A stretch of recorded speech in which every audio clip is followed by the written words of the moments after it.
शादी क्यों कर रहे हैं?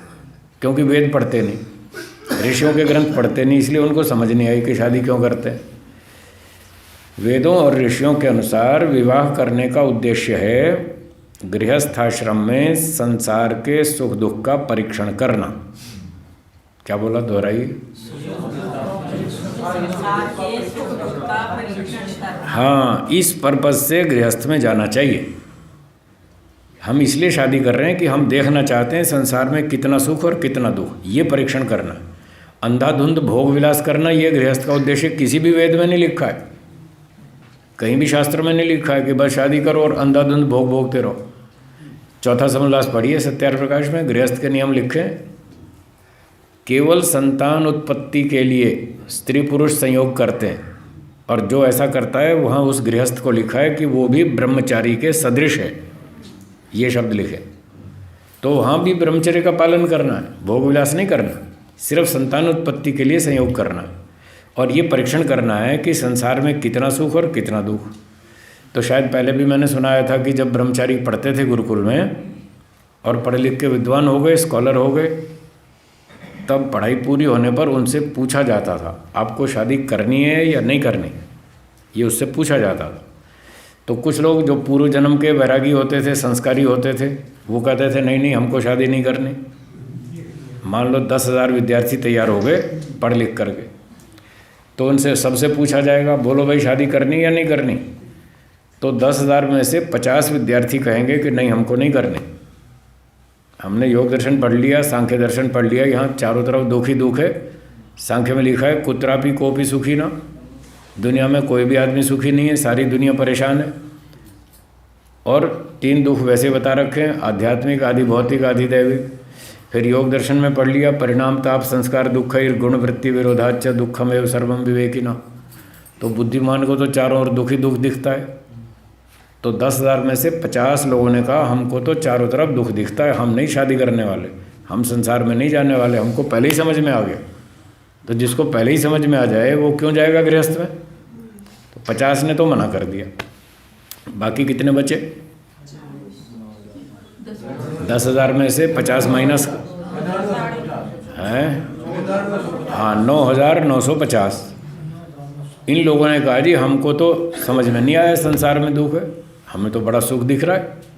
लोग शादी करते हैं, पैसे कमाते हैं, खाते पीते हैं, बैंड बाजे बजाते हैं, पार्टी में जाते हैं, नाचते हैं, गाते हैं, होटलों में जाते हैं, मौज करते हैं, बच्चे पैदा करते हैं और कारों में घूमते हैं, बड़ी फैशन करते हैं, चमक दमक बनाते हैं, बहुत मज़ा आता है। तो गुरुजी ने कहा ठीक है तुमको मज़ा आता है तो जाओ मज़े ले लो, देख लो, परीक्षण कर लो कितना सुख और कितना दुख। तो उन 9,950 व्यक्तियों को इसलिए शादी की छूट दी गई कि उनको ये लगता था संसार में बहुत सुख है। 50 ने तो मना कर दिया हमें नहीं करनी, हमें तो दुख दिख रहा पहले ही। तो उन्होंने नहीं की, वो आजीवन ब्रह्मचारी बन गए और बाकियों ने की शादी। तो गृहस्थ में गए तो गुरुजी ने कहा 25 साल का टाइम मिलेगा परीक्षण करने के लिए। हाँ 4 आश्रम हैं, 2 नहीं है, 4 बताए ना।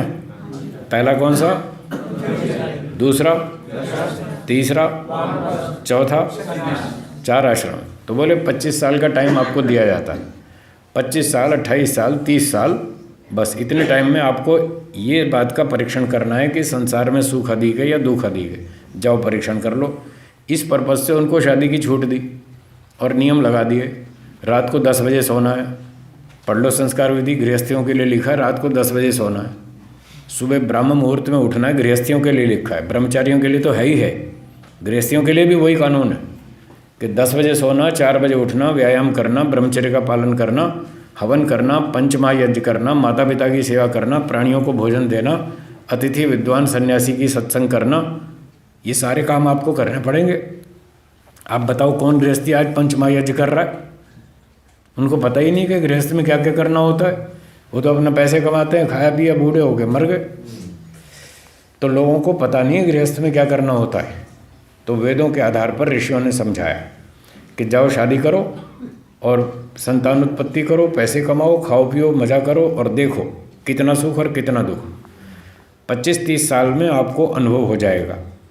इतना टाइम काफ़ी है परीक्षण करने के लिए संसार में कितना सुख और कितना दुख। और जब 50-55 की उम्र में समझ में आ जाए, समझ में तो वही आएगा जो इन ब्रह्मचारियों को आया। इनको पहले ही समझ में आ रहा है कि दुख बढ़ेगा, इसलिए तो पहले ही मना कर रहे हैं, हम तो नहीं जाएंगे। और तुमको यहाँ भोगने के बाद प्रत्यक्ष हो जाएगा, फिर तुम्हें भी पता चल जाएगा। यहाँ गृहस्थ के बाद ये अनुभव होगा। क्या होगा? ये होगा कि जितना सुख हमने सोचा था, गृहस्थ में जाने पर जितना सुख हमने सोचा था उतना सुख नहीं मिला। बोलो जी, जिनकी शादी हुए 30 साल हो गए, बताइए अपना अनुभव। जितना सुख सोचा था उतना मिला?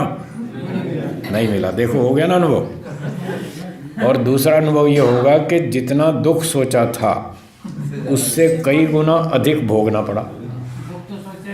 सोचा ही नहीं था। दुख तो सोचा ही नहीं था, ये सोचा था बस सुख ही सुख मिलेगा। तो चलो, किसी ने थोड़ा बहुत सोचा भी हो तो उसका भी अंतिम निर्णय ये होगा कि जितना दुख सोचा था उससे कई गुना अधिक भोगना पड़ा। बोलिए हाँ या ना। बस हो गया निर्णय। इसी काम के लिए तो गृहस्थ में भेजा था। और जब ये निर्णय हो जाए कि यहाँ सुख ज़्यादा नहीं मिला और दुख बहुत मिला, अब दुख भोगना अच्छा है या दुख से बचना बुद्धिमत्ता? तो फिर ऋषियों ने कहा तीसरा उपाय है, अब दुख से बचो, जाओ वानप्रस्थ में, निकल लो यहाँ से। बहुत देख लिया, परीक्षण हो गया, अब जाओ घर छोड़ के आश्रम में जाओ, साधना करो, तपस्या करो, फिर शास्त्र पढ़ो, फिर विद्या को दोहराओ, वैराग्य को ऊंचा उठाओ। इसलिए वानप्रस्थ का विधान किया। तो इस काम के लिए था, परीक्षण करने के लिए बस। तो इसलिए एक विवाह करने की तो छूट है, उसमें कोई समस्या नहीं है। ये बात थी। बोलिए। वर्तमान समय